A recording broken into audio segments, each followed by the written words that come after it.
Á köldum vetrarmorgnum kostur að geta farið inn í hlýjan bílinn og þurfa ekki að skafa. Þú getur forritað eða forkælt BMWaff á 2 vegu með BMWaff appinu eða í gegnum stillingar í skjánum.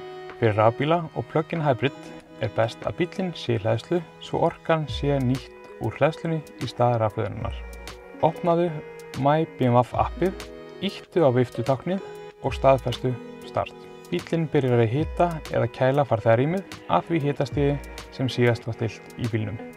Byrjar á því að fara inn í valmyndina og þar ferð inn í Vehicle og síðan þar inn í Climate Control.